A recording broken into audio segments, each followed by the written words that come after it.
요한복음 6장 39절 40절 말씀 한 절씩 교독하겠습니다. 나를 보내신 이의 뜻은 내게 주신 자 중에 내가 하나도 잃어버리지 아니하고 마지막 날에 다시 살리는 이것이니라. 내 아버지의 뜻은 아들을 보고 믿는 자마다 영생을 얻는 이것이니 마지막 날에 내가 이를 다시 살리리라 하시니라. 아멘. 우리는 어제 39절 이 중반부까지 내가 하나도 잃어버리지 아니하고 여기까지 들었습니다. 그런데요, 우리 한 가지 그 마지막으로 가기 전에 한 가지 조금 더 기억했으면 좋은 말씀이 있습니다. 우리 같이 기억하고 싶은 그게 뭐냐면, 우리가 성경에 보면 유다에 관하여 야곱이 뭐라고 예언을 하냐면, 유다여 너는 형제들의 찬송이 될지라 그럽니다. 그리고 즉 다스리는 왕이 너에게서 온다 그럽니다. 우리 예수님 말하면 유다 지파의 사자라 그러고 다윗의 자손이라 그럽니다.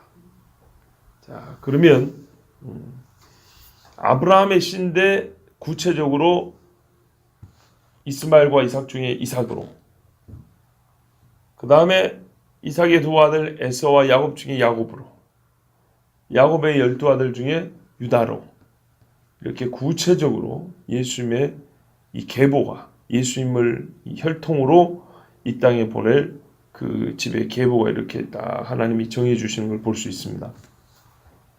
근데 우리 알다시피 유다는 참 못된 사람이거든요. 형제들 12명 중에 간교하며 매우 매정한 그런 사람입니다. 우리가 알 수 있는 것은 요셉을 팔자라고 했던 사람이 유다입니다. 르우벤은 아버지의 침실을 올랐던 아주 또 나쁜 죄를 짓기도 했지만, 유다는 동생을 죽여버리겠다는 것보다 더 험한, 사실 원래 죽이려고 했다가 그냥 죽이는 것은 별로 이득이 없을 것 같아서 죽이는 것 대신 팔자고 했던 사람이 유다입니다. 주동자 유다입니다. 그 다음에 유다가 형제들하고 같이 이제 집에 돌아와서 본인이 이거 나쁜 일을 주도했기 때문에 그랬는지 집을 떠나버리죠. 그리고 가나안 여자하고 결혼을 합니다. 이 야곱 아버지한테 들은 것이 말짱 소용이 없는 도루묵인 그런 사람이 유다입니다. 그런데 이 유다가 우리로 말하면 회심을 하죠. 그 회심이라고 말할 수밖에 없는 게 뭐냐면, 그가 한 말이 아주 중요한데요. 다말을 죽이려고 하다가 다말이 이 물건의 임자 때문에 임신했노라고 이렇게 말했을 때, 유다가 그걸 딱 보고 하는 말이 그는 나보다 옳도다 이렇게 말했습니다. 더 의롭다는 얘기입니다. 그리고 그 사람은, 유다는 그 자녀들을 데리고 집으로 돌아왔고, 어디로 왔다고요? 집으로. 부끄러운 죄의 열매를 가지고 들어온 거예요. 그리고 시간이 흘러서 먹을 양식을 사러 애굽으로 다닐 때, 아직 요셉의 걸 모르는 상황에서 급기야는 요셉이 애굽의 총리로서 명령을 하죠. 너희 막내 동생 데리고 와라. 지인에게 갔다 와야 되는데 동생이 잃을까봐, 그러니까 이 막내 아들 잃을까봐 야곱이 안 보냅니다. 그때 누가 나섭니까? 원래는 르우벤이 처음에 나섰습니다. 장자로서 르우벤이 처음에 나섰는데, 막상 곡식 사러 가야 될 때가 되자 르우벤이 침묵해버립니다. 참 이거 안타까운 일입니다. 르우벤이 장자로서, 우리가 쉽게 말하면 장자의 명예를 회복할 기회가 그때였어요. 그리고 본인이 이걸 하겠다고 처음에 곡식 사러 와갖고는 장담을 했어요. 아버지, 제가 베냐민 데리고 오라 하는데 제가 책임지고 안전하게 데리고 갔다 오겠습니다. 그런데 이제 사온 곡식 다 먹고 떨어지는데 아무 말을 안 한 거예요. 아버지는 베냐민 안 보내고. 그래서 나중에 보면 뭐라면 유다가 이런 말이에요. 아버지 진작 보냈어. 우리가 2번도 더 갔다 왔을 거라고. 그 정도로 아끼는 게 누구예요? 베냐민. 요셉의 동생이고 라헬의 이제 그 자식으로 유일하게 남았으니까요. 그때 유다가 아버지에게 약속을 하죠. 자기가 책임지고 데려오겠다. 그리고 뭐라 그럽니까? 나중에 애굽의 총리 앞에 가서도 제가 종이 되겠습니다. 이유인즉슨 아버지와 이 말째는 생명이 연결되어 있어서 이 말째 아들 잡은 건 아비를 잡은 건 똑같고 얘가 죽으면 아비도 죽는다고. 우리 아버지의 흰머리가 슬피 음부로니까는 그 슬픔 중에 죽게 나는 둘 수가 없다. 보세요. 아버지의 기쁨입니다. 아버지의 뜻입니다. 그죠? 여기서 유다의 이 말의 요점은 뭐냐면 동생을 살리겠다는 것이 있지만은 동생만을 살리겠다는 게 아닙니다. 아버지를 위한 겁니다. 아시겠죠? 아버지를 위해서 동생을 생각하고 있는 겁니다. 아버지를 위해서 이 동생을 살려야겠고 그러기 위해서 자기 목숨을 내는 겁니다. 그것이 유다가 한 일입니다. 아버지에게 뭐라고 약속하냐면 아버지의 뜻 행하기를 기뻐하는 거예요. 이제는 예전에는 아버지가 싫어하고 아버지를 슬프게 하는 일을 했던 유다인데요. 그러니까 예수님의 예표로서 다윗을 얘기할 때 다윗이 밧세바를 간음한 것이 예수님의 예표는 아닙니다. 예표라고 해서 그 사람의 전생애를 다 보는 게 아닙니다. 유다가 역시 예수님의 예표이며 모형이기 때문에 이걸 합해서 예형이라고 할 때 유다의 이 수악하고 부끄러운 죄를 예수님의 예형이라고 말하는 게 아닙니다. 그 전에는 유다는 정말 이렇게 수치스러운 아들이 없죠. 그런데 어느 때부터 유다가 그 아버지가 인정할 정도로 형제들의 찬송이 되냐. 예수님은 형제들 위해 찬송이 됐잖아요. 호산나 주의 이름으로 오시는 이 하면서 찬송받기 합당한 이름. 대제사장이 예수님 잡아놓고 그럽니다. 네가 찬송받기 합당한 그냐 이렇게 물어봅니다. 그때 예수님 말하세요. 네가 찬송받을 이의 아들 그리스도냐? 이렇게 물어볼 때 예수님이 내가 그니라. 인자가 권능의 우편에 앉은 것과 하늘 구름을 타오는 것을 너희가 보리라. 이렇게 대답했단 말이죠. 이렇게 볼 때 이 유다가 찬송받을 형제 중에 찬송이 된단 말은 그 예수님의 뭡니까 이런 예표적 행위를 했다는 건데 그때 그 순간이 언제냐면 바로 이때입니다. 아버지의 기쁨을 위하여서 이 아들의 생명을 제가 책임지고 데리고 오겠습니다. 그때 뭐라고 말하면 창세기 43장 9절에 내가 그를 위하여 담보가 되오리니 이 핵심이에요. 내가 이 아들을 아버지가 사랑하는 이 아들을 아버지 품으로 되돌려 오기 위하여 아버지 품에 다시 안겨드리기 위하여 내가 담보가 된다 이 말입니다.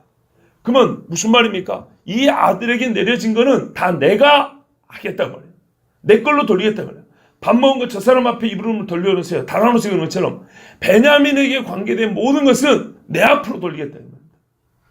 맞지요? 내가 이 아들의 담보가 되오리니 아버지께서 내 손에서 그를 찾으소서. 그러니까 이 아들을 아버지께로 되돌려 분명히 애굽의 총리는 이 아들 잡으려고 하는 것 같은데 내가 목숨을 걸고 아버지 앞에 데리고 있습니다. 네가 뭘 걸고 나 자신이 담보입니다. 아들이 아들을 위하여 담보가 된다고요. 히브리서 2장에 보면 예수님과 구원받은 우리를 한 형제라 하였으니 둘 다 아버지께로 돌아가니 요런 이야기가 히브리서 2장에 기록이 되어 있어요. 내가 만일 그를 아버지께 데려다가 아버지 앞에 두지 아니하면 내가 영원히 죄를 지리이다. 아들을 아버지께로 돌이키지 않으면 그게 죄가 되는 거예요. 아버지의 뜻을 어기는. 유다의 말을 저는 개인적으로 유다를 정말 좋아합니다. 왜 좋아하냐면 이게 죄인이 말이죠. 죄인 중에 형제들 중에 괴수잖아요.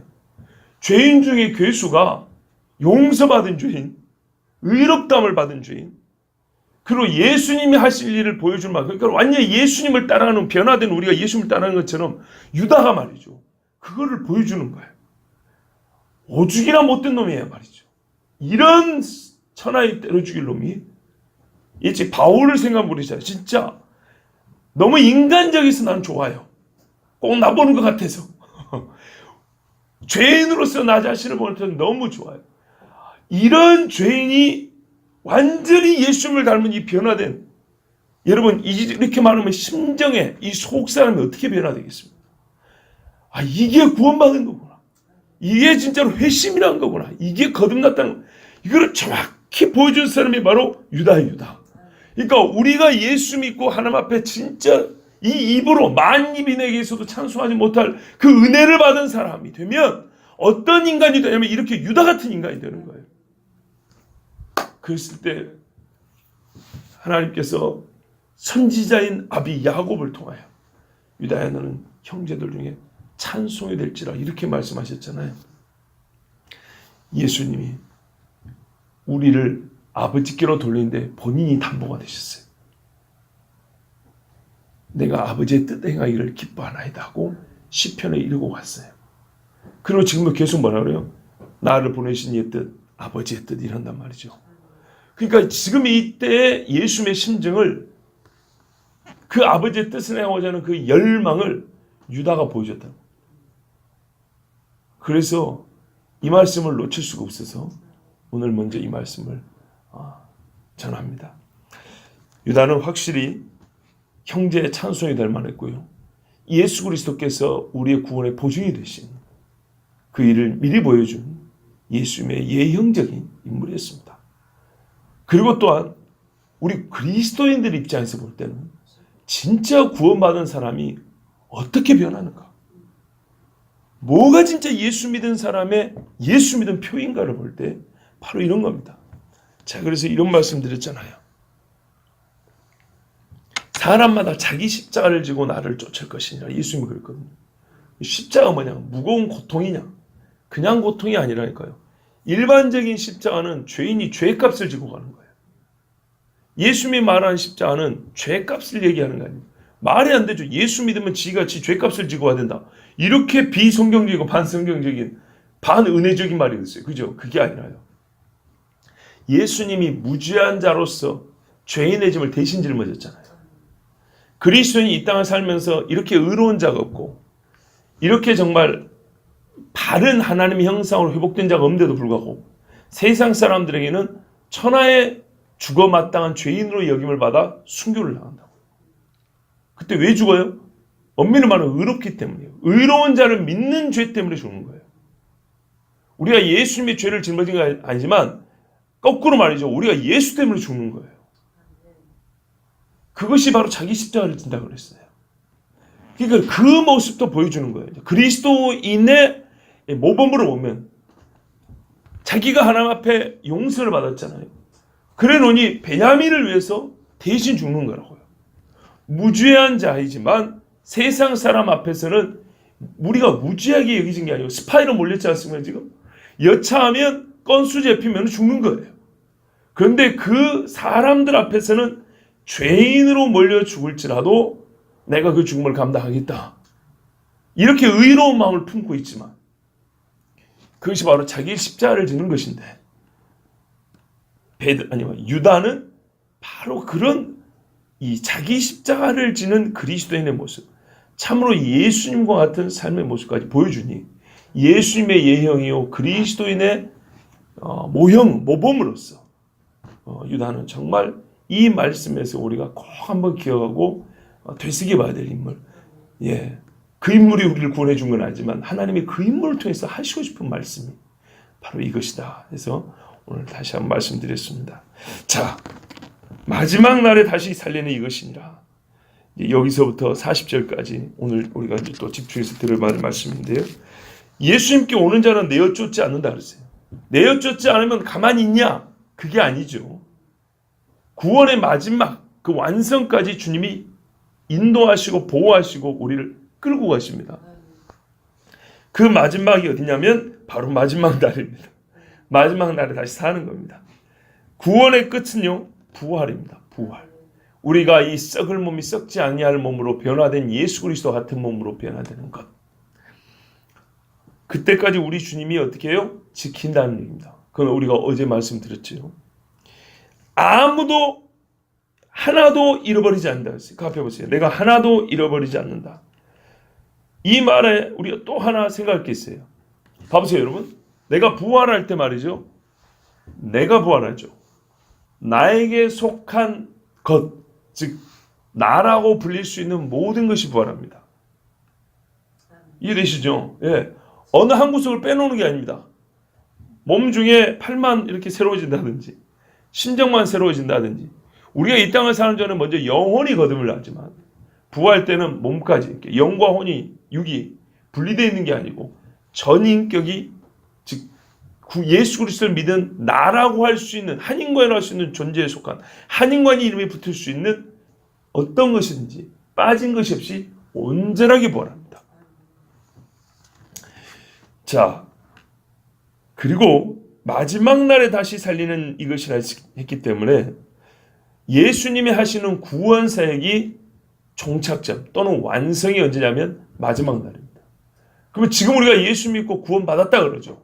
그러면서 동시에 바울이 하는 말이 나는 그 날을 향해서 표대를 향하여 나아간다. 우리가 얻었다 했지만은 다 아직 얻은 것이 아니다. 뭐 이런 류의 이야기를 들어본 적이 있습니다. 그래서 신학적으로는 뭐냐면 이미와 아직 사이라고 합니다. 이미 하나님의 나라가 임하였지만 아직 임한 거랍니다. 예수님이 아버지께 받은 사명의 완수 시점은 우리를 부활하는 데까지입니다. 우리를 부활시키지 아니하면 예수님은 사명에 실패한 겁니다. 말씀의 뜻이 그렇습니다. 보세요. 내게 오는 자는 내가 내어 쫓지 아니한다.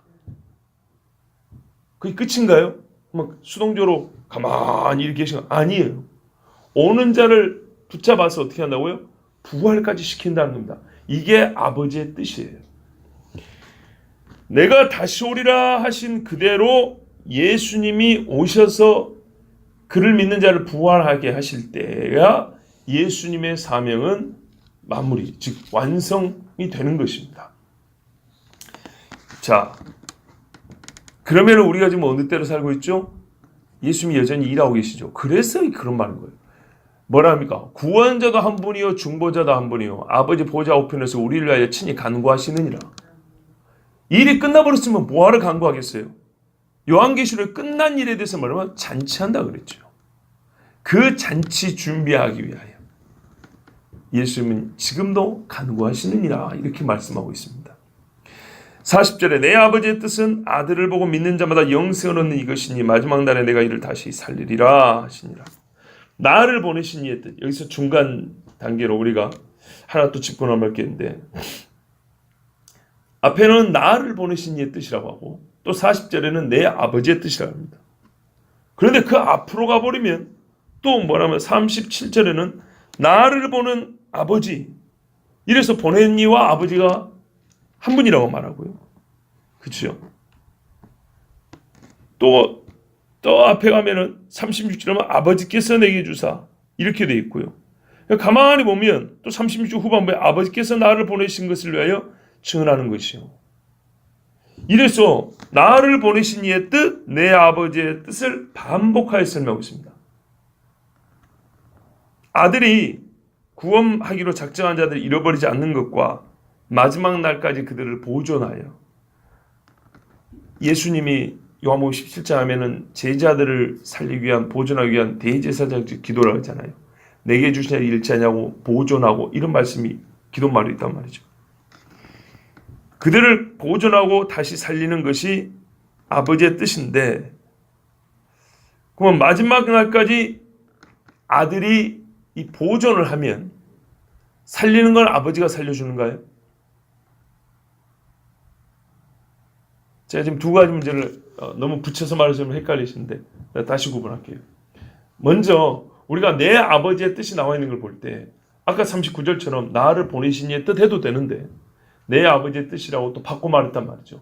그러니까 예수님은 이렇게 순환하면서 반복하여 바꿔 말하면서 나를 보내신 이의 뜻, 나를 보내신 이의 뜻 계속 반복하면 자기 뜻대로 하는 게 아니라 보낸 이의 뜻대로 하는구나. 이게 각인이 될 거란 말이죠. 그런데 이거를 각인을 시켜주면서 말을 바꾼단 말이에요. 나를 보내시는 아버지다. 나를 보내시는 아버지다. 이렇게 해서 그래서 자기 자신 누구냐를 말하고 있는데 나는 아버지의 아들이다. 이거를 지금 암암리에 계속 반복하고 있는 겁니다. 아들이 아버지의 뜻을 하는 건 당연하다는 얘기죠. 그리고 이제 우리가 생각할 게 뭐냐면 마지막 날까지 아들이 간수하면 살리는 거는 누가 합니까? 아버지가 합니까? 성경을 보면 내가 그랬어요. 내가 살린다 그랬어요. 누구죠? 아들이 살린다는 겁니다. 그러니까 이게 이제 나는 곧 하나님이요 나는 하나님의 아들이라는 것을 거의 뭐 이렇게 말할까요? 이 결론과 종지부를 찍어버리는 이야기예요. 이 유대인이든 비유대인이든 그러니까는 전통적 유대교인이든 예수님의 말씀을 듣는 사람들이 간에 부활이야말로 최종 소망인데 이게 구원의 마지막 단계란 말이죠. 그런데 이 마지막을 누가 하냐 했더니 예수님이 내가 한다 이랬다. 내가. 자, 아버지의 택하신 자들 위하여 죽으신 이가 그리스도 예수고 그리고 그래서 아버지가 그에게 심판을 맡겼다 했잖아요. 그러면 최종 심판을 할 이기 때문에 누구를 영생의 부활로 일으킬지 누구를 영원한 부끄러움과 형벌의 부활로 일으킬지 이 판단을 누가 내립니까? 아들이라는 아들이. 예수님의 훗날의 가르침의 비유도 그렇잖아요. 사람 가서 문을 열어달라 한다. 근데 뭐라 그래요? 문 열어주는 이가 누구랍니까? 자기라잖아요. 무슨 말이에요? 나는 너를 모른다고 하고 자기를 주체로 말하잖아요. 주여 주여 이렇게 가르는데 불법을 행한 자들 어디서? 내 아버지는 내게서 떠나라 그러잖아요. 심판자가 아들이에요. 그러니까 아버지께서 아들에게 심판을 맡기셨으니 그랬단 말이에요. 처음에 오실 때는 심판하러 오신 게 아니죠. 그러나 끄트머리를 얘기하는 거야. 끄트머리는 아들이 심판하러 오는데 그때 아들이 누구를 영생으로 인도, 영생에 이르는 부활로 또 누구는 영원한 형벌에 이르는 부활로 일으킬지 이건 아들이 결정하고 아들이 그걸 행한다는 겁니다. 그러니까는 이보다도 확실한 말할까요? 하나님의 아들이라는 자기 증언이 있을 수가 없죠. 그냥 말로 나는 하나님의 아들이다. 나는 하나님의 아들이다. 그런데 하나님의 아들이 할 수 있는 일이 있을 거 아닙니까? 그 일의 종국을 말하는 거예요. 하나님의 아들이 하는 여러 가지 일 중에 최상급을 말해요. 그러니까 마지막 끄트머리 걸 얘기해보는 거예요. 부활 내가 시킨다. 그러니까는 이는 하나님의 아들이라는 예수님의 자기 선언의 최극치입니다. 이 상황이 되면 사람이 어떻게 될까요? 믿든지 예수님의 돌을 던지든지 둘 중에 하나겠죠. 자동적으로 나는 말이죠. 나를 보고 믿는 자마다. 본다는 말이 여기서 어떤 뜻이냐면요. 시각 혹은 시력으로 본다는 게 아니고요. 마음속 지각을 얘기합니다. 원의 뜻입니다. 이른바 이거를 마음의 응시라고 말합니다. 그러니까는 깨닫고 보는 거예요. 너희가 내가 누군지 깨닫는 자마다 믿는 자마다 거의 어떤 의미로 이게 동어 반복이라 할 수도 있습니다. 그냥 보는 것을 본다고 말한 게 아니고 마음으로 예수님을 지각하고 보는 걸 여기 본다는 원어를 썼기 때문에 예수님을 실제로 그리스도로 알고 보고 믿는 그 사람. 요 사람들은 영생을 얻는다 그랬어요. 자, 근데 뭐냐면 영생을 얻는 이것이냐고 영생의 뜻을 얘기해 줬습니다. 성경에 영생의 뜻이 이 뭐랄까요 신약 성경에서 최초로 기록된 부분이라고 볼 수 있겠습니다. 이거는 최초란 말은 뭐 마태, 마가, 누가에 없다 그런 뜻이면은 예수님이 영생이 무엇인지 이렇게 풀어서 가르쳐주는 그런 가르침 첫 번째라 볼 수 있겠습니다. 뭐라면 영생은 이것이니 즉 그게 뭐냐면 내가 그를 마지막 날에 살리는 거다 이렇게 얘기합니다. 그러니까 예수님이 마지막 날에 살리는 자가 영생을 얻는다는 거예요. 이 영생이야말로 예수 믿고 구원을 얻는다는 말의 뜻이다 그 말입니다. 그리고 이 영생에 대해서는 제가 요한복음 이 앞부분에 설교했던 기억이 있어요. 그냥 영원히 사는 걸 영생이라냐? 그럼 뭐 지옥에서도 영원히 산다고 그랬어요. 그게 아니라서 이미 영생의 뜻은 앞에 부분에 설명이 나와 있습니다. 요한복음에서 예수님 말한 영생은 생명이 끝이 없는 것을 영생으로 말하는 게 아니라 구원받아 끝없이 살아가는 걸 영생이라고 이미 앞에 정의를 내려놨기 때문에 바로 여기서 영생은 바로 그것인데요. 그것이 말할까요? 이제 어떤 의미에서는 예수님의 구원 사역이 중보자 사역이 완성이 되고 이제 영생을 누림의 첫 시작, 영생으로 발을 내딛는 그 진짜 순간이 언제냐면 부활의 순간이다. 이렇게 볼 수 있겠습니다. 마지막 날에 내가 이를 다시 살리리라. 그 사람, 보고 믿는 자가 바로 이지요. 이 사람들을 각자 내가 다시 살리라. 그때 우리 주님 뭐라 합니까? 이름을 부른다 그랬어요. 그럼 그 이름을 듣고 일어난다 분명히 되어 있거든요. 자, 영원한 생명을 우리가 가지게 되었는데 그것은 예수 그리스도의 구원으로 말미암아 그분의 권능으로 말미암아 마지막 날에 이름이 불려져 그 무덤문을 열고 나오는 사람들, 이 사람들은 살아생전에 예수 그리스도를 보고 믿었던 사람들이고 이들은 하나님이 절대로 손에서 놓지 않냐고 반드시 구원하여 영생에 이르게 하십니다.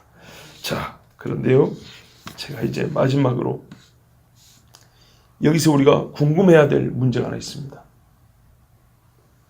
마지막 날이 언제입니까? 그냥 막연하게 뭐 가만히 있으면 끝이 오겠지. 그렇죠. 그 끝날은 우리가 정하는 것도 아니고 우리가 원한다고 해서 당장 오는 것도 아니고 원하지 않는다고 안 오는 것도 아니죠. 하나님이 정하신 날이죠.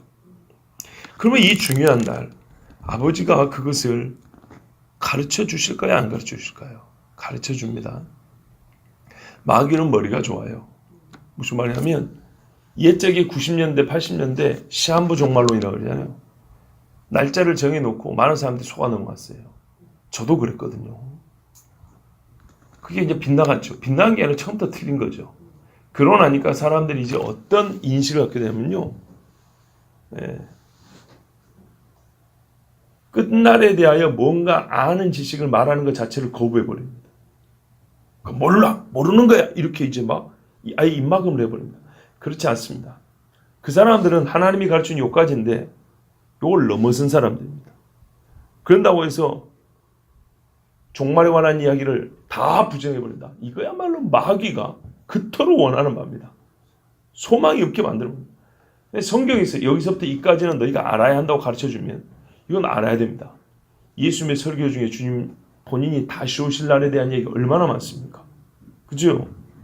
이거를 넘어서는 것은 마귀가 하는 건데 마귀가 이렇게 한 이유는 사람들이 안 그래도 그날은 별로 부담돼서 안 좋아하는데 이참에 통째로 그냥 다 잘라내버리는 이런 이 계략이 마귀 속에 있단 말이죠. 하여튼 이 좋지 않은 쪽으로는 이 마귀를 따라갈 머리가 없습니다. 그러다 보니까 주님 다시 오실 날에 대하여 뭔가 아는 것 자체를 우리가 조심스러워하거나 그걸 터부시한다 그러죠. 죄처럼. 이거는 잘못된 겁니다. 봐보세요. 예수님이 이 땅에 오실 때, 처음 오실 때 성경에는 수많은 예언이 있었습니다. 충분히 짐작할 수 있는. 어느 정도로요? 동방박사들이 그 날을 거의 맞춰서 왔잖아요. 봐보세요. 태어난 날 목동한테는 가르쳐줬어요. 그러나 이 예수님을 맞으러 미리 준비한 자들이 있었으니 이는 유대인도 아니고 이방에 있던 자들입니다. 그런데 그들은 거의 날짜를 맞췄어요. 어떻게 맞출 수 있었습니까? 징조를 보여줬잖아요. 별로. 하늘에 있는 광명체는 땅을 비출 뿐만 아니라 특히 별 같은 경우는 징조를 쓴다 그랬단 말이에요.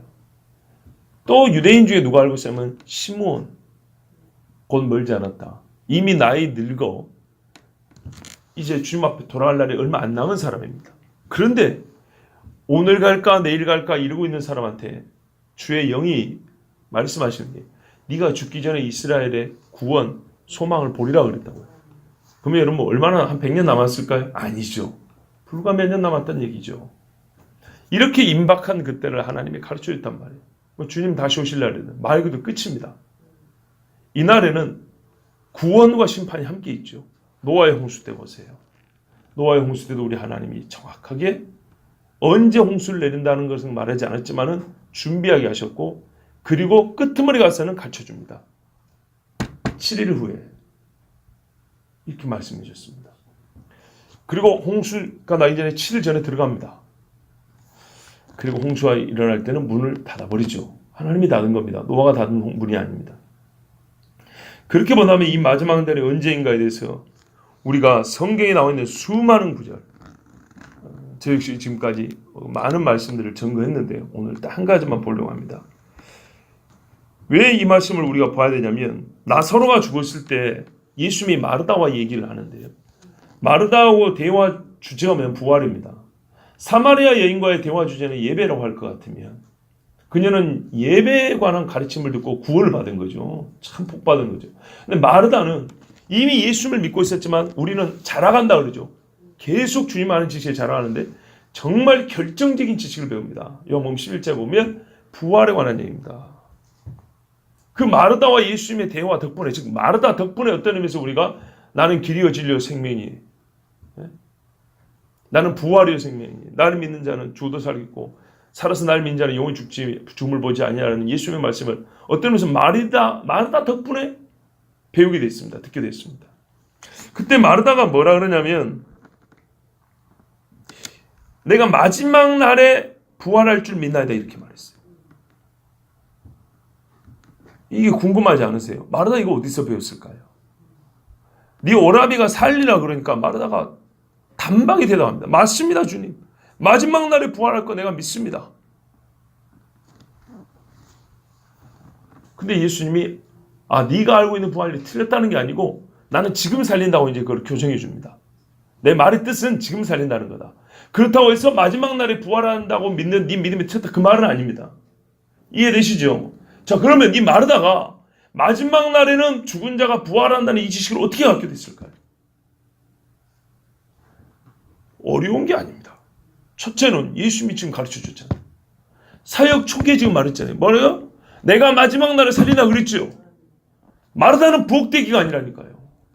예수님이 그 집에 자주 머물렀습니다. 예수님의 말씀을 듣고 배운 겁니다.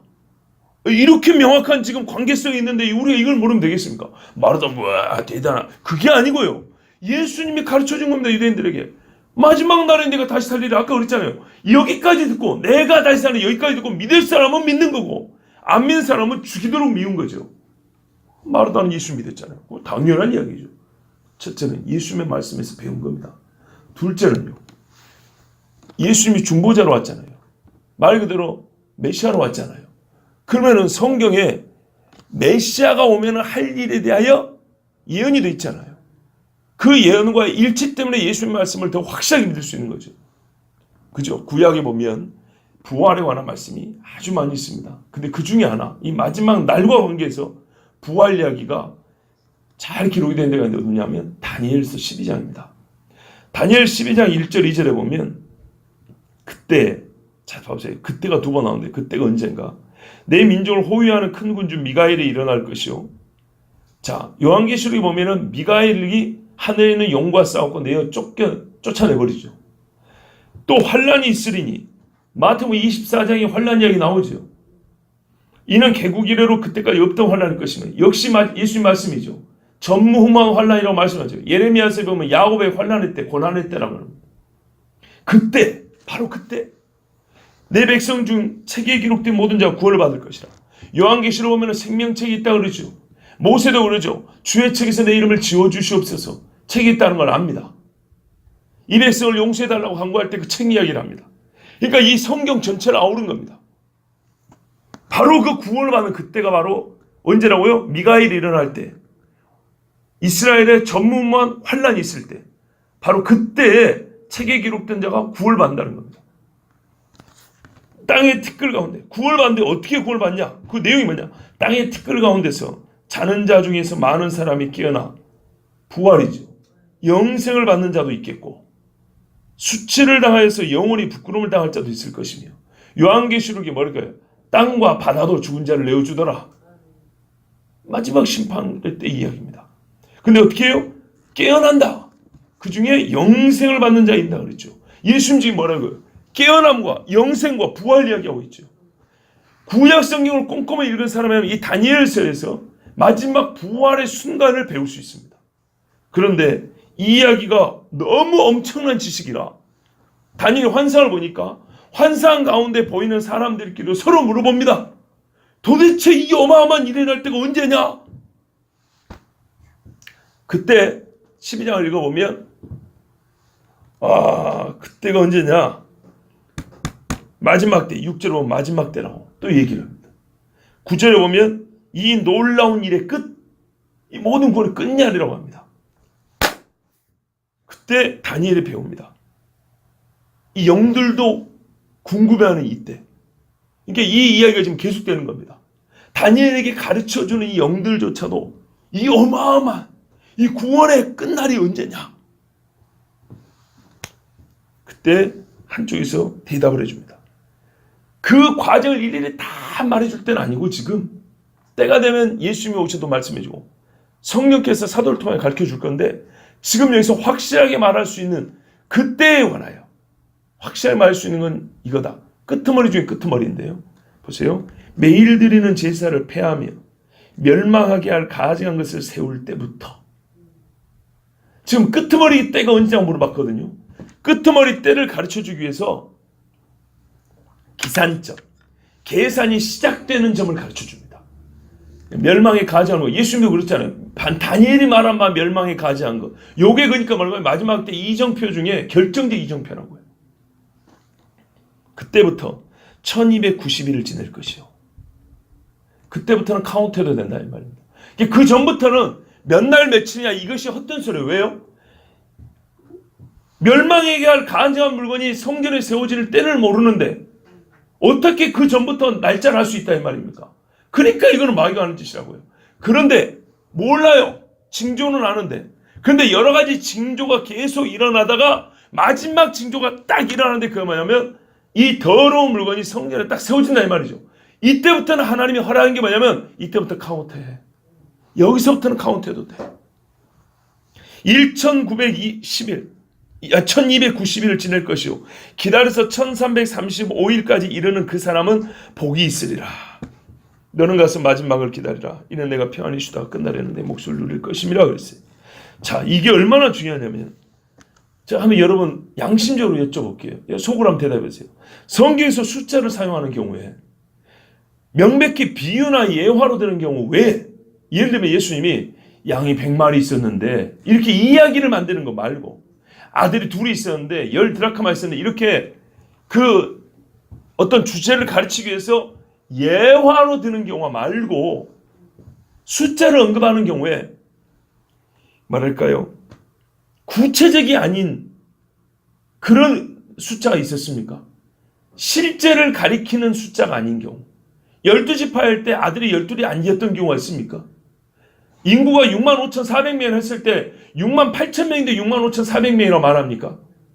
그러지 않지요. 예. 각 사람이 반세기씩 가져와서 최종 나중에 금이 다윗이 전쟁에서 모은 금이 예를 들어서 6,580달란트였다. 백성들이 가져온 그 성전세가 반세기씩 해가지고 예를 들어서 125,850세겔이었다. 이럴 때 그것이 사실과 다른 숫자인 경우가 있냐는 말이죠. 그 숫자의 크기만큼 정량, 부피를 나타내건 사람의 수를 내건 돈을 얘기하는 간에 무게를 나타내는 간에 분명히 대응이 됩니다. 정확하게 실제의 크기와 숫자의 크기가 똑같다 이 말입니다. 맞습니까? 아멘 하신 집사님의 입에 복이 있습니다. 성경에 말하는 숫자의 크기는 그 자체가 실제를 나타냅니다. 실제 존재하는 걸 나타낸다고요. 그 크기와 정확히 맞아떨어진 걸 부정할 수가 없습니다. 은유로 하지 않고 격언으로 말씀하지 않고 예수님은 분명한 말로 설명했어요. 특히 구약은 역사 얘기가 많잖아요. 역사 이야기 중에 구체적인 숫자들이 기록이 되어 있습니다. 한 번도 그 숫자가 사실과 다른 적이 없습니다. 그런데 우리가 희한합니다. 꼭 주님 다시 오실 때 이야기는 전부 다 이거를 사실이 아닌 것처럼 풀어내려고 애를 씁니다. 이 못되면 해석학적 왜곡, 이 잘못된 마음들, 이것부터 뜯어고쳐야 됩니다. 여러분, 아무리 이거는 12와 7을 조합하려고 해도 이렇게 복잡하게 계산하지 않습니다. 우리 주님이 막 그런 상징적인 수 3, 7, 12 이거를 막 복잡 더하기, 빼기, 나누기, 곱하기 막 몇 번을 이렇게 해갖고 나오는 어떤 수 이런 식으로 하지 않습니다. 3개면 3개고 7이면 7이고 12이면 12이고 이런 식으로 딱딱 알아먹기 쉽게 얘기해 줍니다. 그런데 1290일을 어떻게 조합을 해 나옵니까? 1335일은 7하고 뭘 곱해야 나옵니까? 그래갖고 7이 몇 번 곱해졌으니 완전해라고 말했는데 뭐가 완전하다는 거예요 도대체. 그런 복잡한 계산을 할 필요 없이 말 그대로 1350이라 이런 말입니다. 1335일. 예. 매일 드리는 제사를 폐하며 멸망하게 할 가증한 것을 세울 때부터. 여러분, 이거는 가짜입니까? 요거는 비유인가요? 아니죠. 이거 분명히 역사적 사건이 있잖아요. 역사적 사건인데 뒤에 나오는 숫자는 역사성이 없다. 말이 됩니까? 아니죠. 구약과 신약을 쪼개는 것만큼이나 한 절에서 어떤 건 역사적이고 어떤 건 역사적이 않고, 안 읽기로는 하나님이 명백히 구분설을 내. 이거는 비유다 이렇게 명백히 구분설을 내. 구분선이 없이 역사적 사건을 쭉 이야기하는데 숫자 나올 때부터 받아들이지 않고 이거는 사실이 아니야. 뭘 근거로 해요? 그렇게 해석하는 게 훨씬 더 어려운 거예요. 예. 끝날이 언제냐? 마지막 날이 언제냐? 매일 드리는 제사를 피하며 멸망해 갈 가증한 것을 세울 때부터 1290일을 지나면 어떤 사건이 있을 것이고, 거기서부터 또 기다려서 1335일이 되면 그때는 말하세요. 기다리는 자입니다. 예? 그까지 이르는 기다리는 자는 뭐가 있다고요? 복이 있다 그랬어요. 이 복이 뭘까요? 집 한 채 지어주는 겁니까? 차 한 대 사주는 겁니까? 그런 복이 아니죠. 영생과 관계된 복을 말하는 겁니다. 구원의 복을 말하는 겁니다. 예, 여러분. 바로 이 날을 우리가 기다립니다. 예수께서 우리를 구원하시고 그 일을 완전케 하시는 일.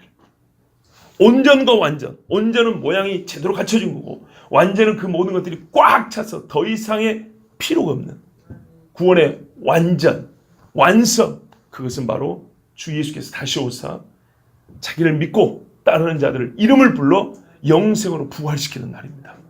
그날을 소망하는 우리고, 그날을 소망하기 때문에 지금도 우리는 기도합니다. 그 모든 구원을 완성하실 이 예수의 이름으로 우리는 주님 아버지 앞에 간구할 수 있습니다. 예, 이 믿음과 소망으로 오늘 주님 앞에 간구하고 또 주와 동행하는 우리 모두가 되길 바랍니다.